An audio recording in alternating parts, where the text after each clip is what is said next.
Óscar Iván Zuluaga nació en Pensilvania, Caldas, egresado del Liceo de Cervantes de Bogotá, graduado como economista de la Universidad Javeriana. Obtuvo una maestría en finanzas públicas en la Universidad de Exeter, Reino Unido. Luego de iniciar una destacada carrera como empresario, decidió dedicarse a la política dentro del movimiento independiente que lideraba Luis Alfonso Hoyos en Caldas. Fue elegido concejal de Pensilvania para el bienio 1988-1990. En este último año, fue elegido alcalde de este municipio para un periodo de 2 años y logró darse a conocer en un ámbito de la política regional. Su gestión en la alcaldía mereció reconocimiento del Banco Mundial como modelo exitoso de descentralización y de alianzas ante el sector público, la empresa privada y la comunidad.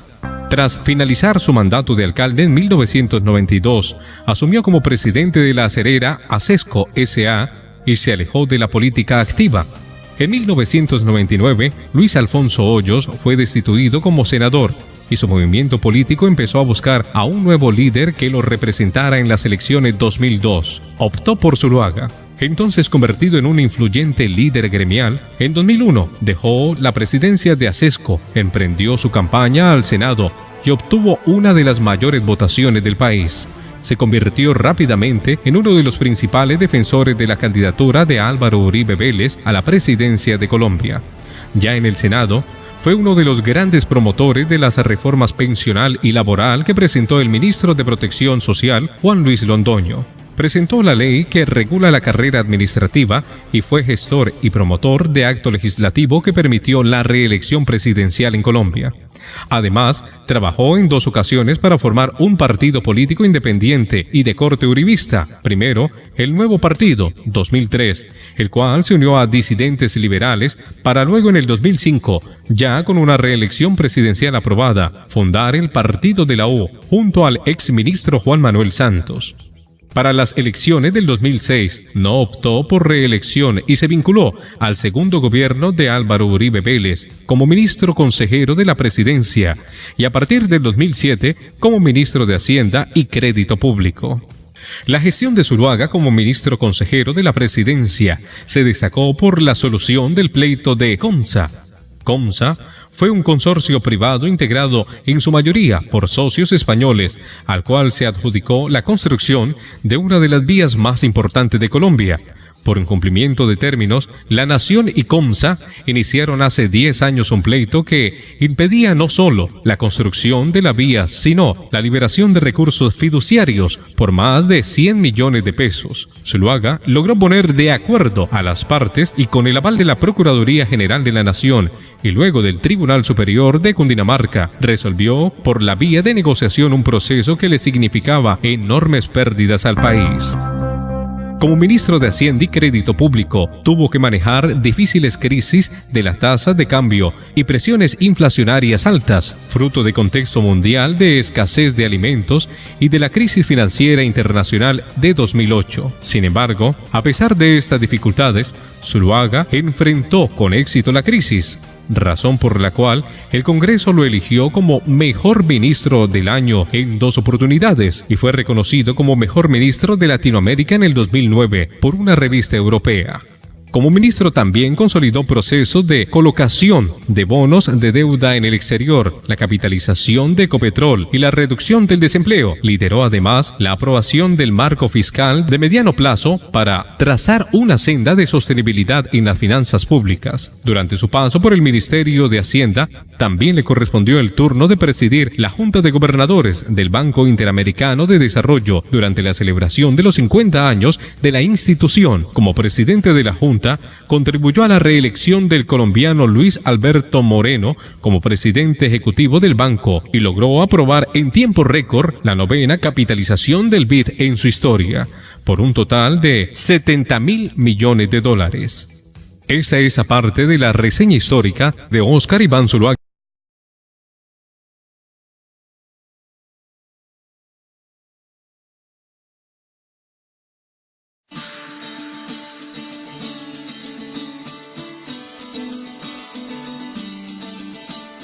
Por años, fuimos un país que se acostumbró a estar en crisis.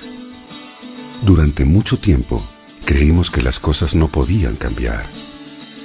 Pero en 8 años, recuperamos la esperanza y el orgullo de ser colombianos. Durante 8 años nos llenamos de confianza, porque empezamos a ver cómo las cosas podían ser mejores. Pasamos de sentirnos pequeños a ver lo grandes que somos. De tener miedo a sentir seguridad.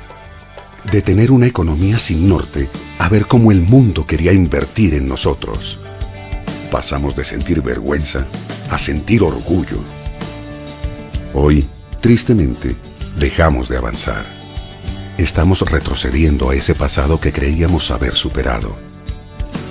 Hoy no sentimos el progreso, la seguridad, la confianza y el orgullo que tuvimos durante 8 años. Hay que traerlos de vuelta. Ya demostramos que podemos. Vamos a volver a hacerlo. Está en nosotros. Está en nuestras manos volver a demostrar que sí se puede vivir en una Colombia mejor. Y decir, la seguridad está de vuelta. La confianza, el orgullo, la ilusión están de vuelta. Vamos tras una Colombia más segura y de más oportunidades para todos. Óscar Iván Zuluaga, presidente. Seguridad para tener oportunidades.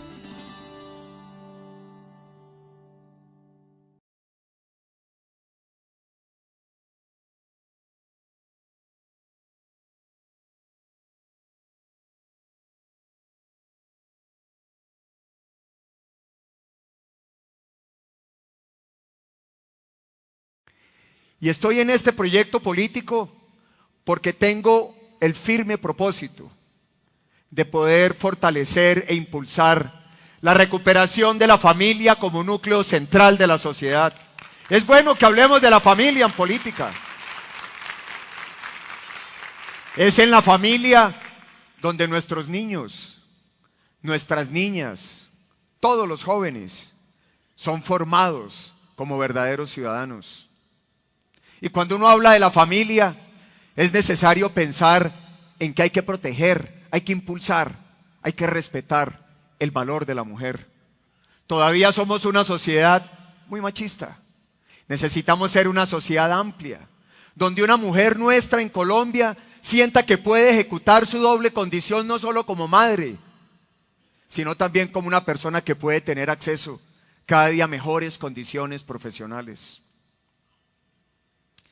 Y siento que como sociedad tenemos que ser respetuosos de la diversidad cultural. Ya lo decía Luis Alfonso. La población afrocolombiana necesita una mayor visibilidad ante todos los colombianos. Pensemos que son 5 millones que requieren un mayor reconocimiento en la sociedad si queremos ser una sociedad pluralista, una sociedad respetuosa. ¿Y qué decir de la comunidad de nuestros hermanos mayores, los indígenas? ¿Cuánto tenemos para aprender de ellos sobre el respeto, el amor, el cuidado por la naturaleza? No se puede olvidar que los científicos, los analistas, los filósofos estiman que la próxima guerra de la humanidad será por el suministro del agua potable. Hay que aprender de nuestros hermanos mayores, los indígenas, ese legado y ese respeto.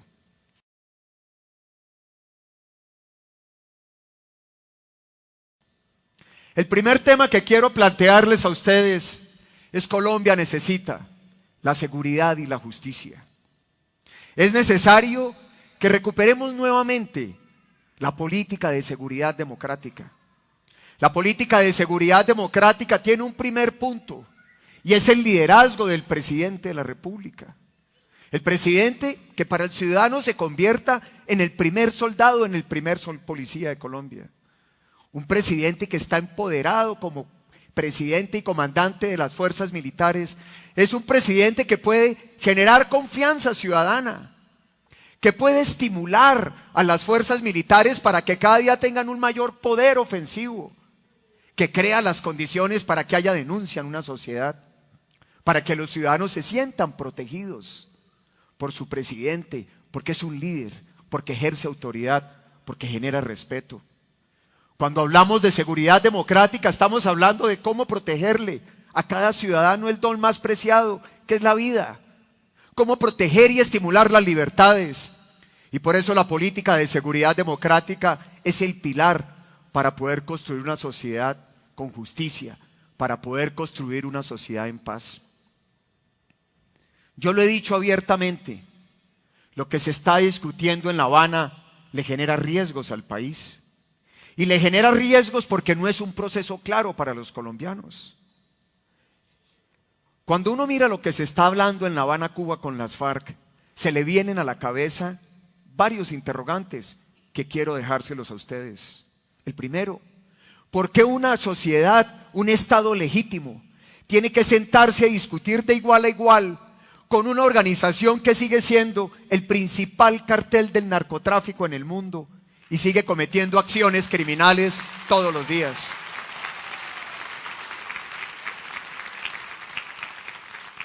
Si las FARC tienen una verdadera voluntad de paz, hay que exigirles un cese unilateral de las acciones criminales. ¿Por qué los colombianos vamos a tener que someternos a que fruto de un proceso como el que se adelanta en La Habana se pueda generar una impunidad para que aquellos cabecillas que han cometido delitos de lesa humanidad no paguen un solo día de cárcel? ¿Por qué tendríamos que aceptar los colombianos, quienes hemos luchado en esta democracia, quienes hemos tenido que ganarnos el favor popular palmo a palmo, voto a voto, que mañana esos mismos cabecillas que han cometido esos delitos de lesa humanidad lleguen directamente al Congreso de la República? ¿Por qué? ¿O por qué los colombianos tendríamos que aceptar que las llaves de la paz dependan de un gobierno ilegítimo como el gobierno de Venezuela? Un gobierno que no es una democracia, un gobierno que no respeta las libertades, un gobierno que no respeta la opinión, que no respeta la oposición. Si algo enseñó la política de seguridad democrática a toda la sociedad colombiana, es que somos capaces de construir un país en paz, pero una paz sin impunidad, una paz estable y duradera.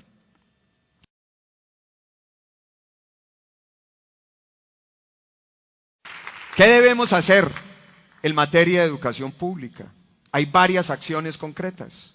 La primera, y la más importante considero yo, necesitamos implementar en Colombia la jornada única ordinaria para todos los colegios públicos sin excepción.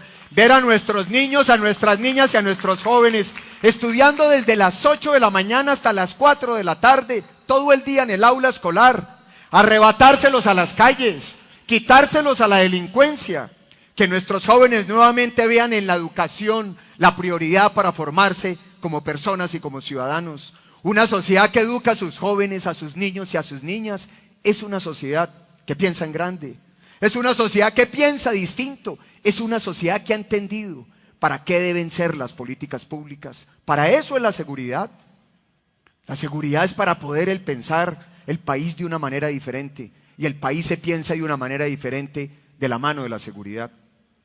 Y tener los jóvenes hasta las 4 de la tarde le implica varias responsabilidades al Estado. La primera, hay que hacer más infraestructura. En solo Bogotá hay que construir 400 colegios, que deben estar ¿dónde? En el barrio. Y así tendremos lo que debe ser una sociedad ordenada. En los barrios los jóvenes van a su colegio, a su escuela, tienen movilidad. El barrio gira alrededor de la escuela. Tenemos que garantizar que esos niños van a recibir la alimentación gratuita. 3 alimentos, porque jóvenes bien nutridos son jóvenes que estudian mejor.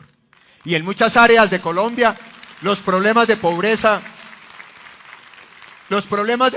son tan grandes que el hecho de darles alimentación se constituye en un factor para poder evitar la deserción escolar. Esa sí es pensar de una manera integral en todos nuestros niños. Colombia tiene, oigas, en esta cifra, mis queridos amigos, 9.300.000 jóvenes en los colegios públicos y solo 1.700.000 en los privados. Si no cambiamos el sistema, no vamos a construir una sociedad igualitaria, no vamos a construir un país de clase media, que es el gran sueño de todos quienes ejercemos un liderazgo público.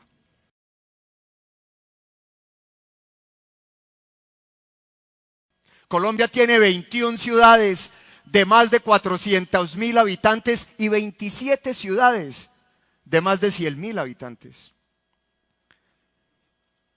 Cuando uno mira América Latina, eso es una particularidad de nuestro país. Eso no existe en Perú, ni en Ecuador, ni en Chile, ni en Uruguay, ni en Argentina, ni en Centroamérica.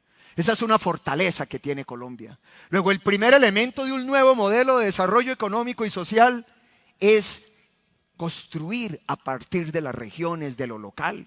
Poder ir generando un proceso creciente para que este país le dé respuesta a las realidades locales y regionales.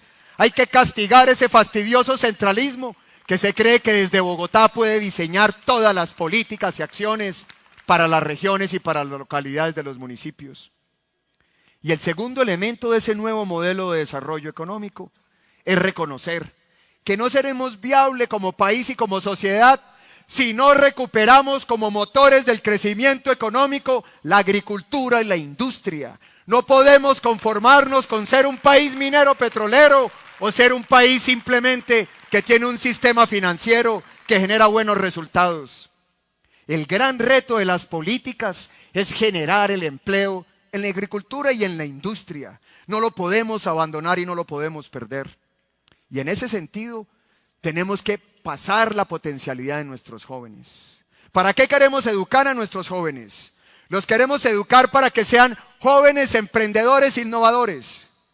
Este país necesita miles de jóvenes emprendedores y de pequeños empresarios para poder pensar en ampliar la base productiva del país, para poder ver las oportunidades y potencialidades que significan los mercados de exportación.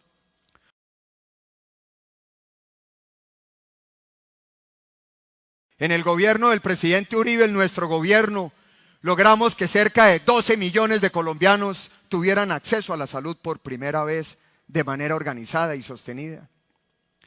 Pero ese acceso a la salud universal hoy nos plantea un enorme reto. Hay que ajustar el sistema sobre la base del paciente. ¿Cómo garantizar calidad y oportunidad en la prestación del servicio? El nombre y la razón de ser de un sistema de salud es atender al paciente con cariño, con amor. Poder lograr que el paciente sienta que hay un Estado que le da las condiciones y lo cuida de manera directa. Porque detrás de la salud está la vida de cada ciudadano.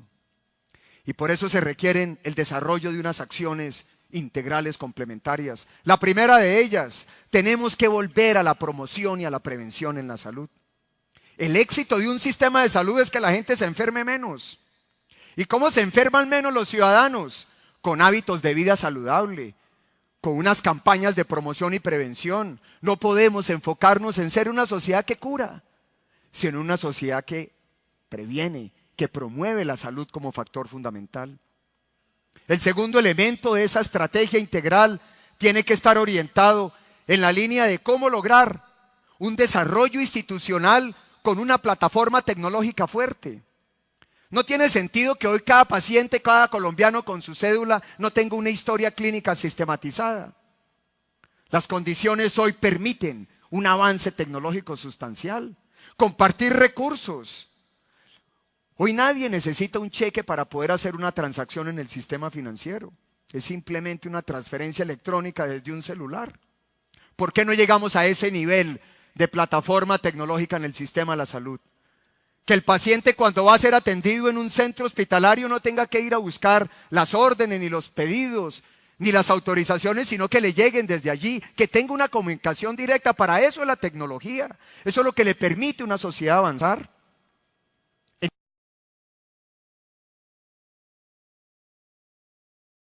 ¿Cómo construir un Estado más fuerte en sus instituciones y que nos dé garantías en la lucha contra la corrupción? Problema que nos aqueja y nos angustia a todos. Y eso tiene varias ópticas. Lo primero es que hay que diseñar un Estado para que sea austero. Un Estado austero en el gasto burocrático es un Estado que le da ejemplo a todos los ciudadanos. No hay nada que más ofenda a un ciudadano del común que un Estado derrochón, gastón en materia burocrática. Tenemos que tener un Estado austero que genere confianza y le dé ejemplo a todos los ciudadanos. Un Estado que sea ejecutor. Uno de los problemas del gobierno del presidente Santos muy fuertes es que es un pésimo ejecutor. El talante de un gobierno se conoce en la ejecución. Planes existen, los recursos también, pero la diferencia entre los gobernantes está en su capacidad de ejecución. Y lo único que aumenta la confianza ciudadana es cuando un Estado ejecuta, cuando un Estado avanza, cuando se ven las realizaciones, las obras, cuando se ve el progreso por las acciones de política que desarrolla el gobierno y sus dirigentes. Y necesitamos un Estado que piense en instrumentos como la calidad como una herramienta para fortalecer las instituciones, pero la calidad de la mano de la calidez humana, que realmente represente una base integral de lo que significan prácticas de gestión y de gerencia pública. Y la lucha contra la corrupción demanda acciones integrales. La primera, la educación. Necesitamos formar una nueva dirigencia de líderes públicos, que desde niños entendamos que los recursos del Estado son sagrados, porque es el único patrimonio que nos pertenece a todos los ciudadanos sin excepción. ¿Por qué países como Chile y Uruguay son los países de menor índice de corrupción? Porque en esos países ser funcionario público es un honor. Los han preparado para ser funcionarios y defender el patrimonio del Estado. Necesitamos un nuevo modelo de educación que infunda esos valores, esos principios en el funcionario y en el servidor público. Tenemos que garantizar avanzar en procesos de rendición de cuentas, mucho más claros, explícitos a los ciudadanos, estimular las veedurías ciudadanas activas, proactivas. Por ejemplo, en temas como la valorización en Bogotá, debería haber un empoderamiento de los ciudadanos por localidad para poderle hacer un control, un seguimiento a cada una de las obras, demandar una exigencia en el cumplimiento de los recursos. Muchas veces hemos sido tímidos los colombianos para exigir, para demandar, y la democracia tiene que fundamentarse en eso. Es muy delicado que para Colombia las dos instituciones de menor credibilidad ciudadana sean la justicia y el Congreso, dos pilares del poder público de una democracia. Eso significa que hay un compromiso ciudadano muy importante para poder avanzar en ese empoderamiento. Y hay que recurrir a plataformas tecnológicas avanzadas. En las compras públicas, recientemente le escuché al auditor general de la Nación esta cifra.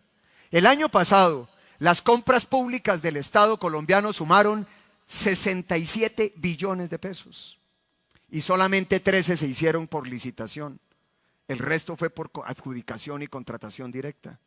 ¿Por qué no pensar, por ejemplo, que las políticas de compras públicas permitan desarrollar la pequeña y mediana industria y empresa colombiana con procesos de innovación? ¿Por qué no pensar que la industria nuestra puede tener margen de protección en la compra pública sobre la base de que estén haciendo procesos de innovación, ejecutando prácticas de gobierno corporativo? Un Estado tiene que generar las políticas que permita desarrollar y consolidar procesos de estas características. Y tenemos que demandar que la justicia capture a los corruptos, los condene, imponga sanciones implacables. Cuando el funcionario público le tenga miedo a la justicia por las penas que impone, por la celeridad de los procesos, por la capacidad de juzgar, vamos a tener un efecto disuasivo muy importante que busca disminuir la corrupción.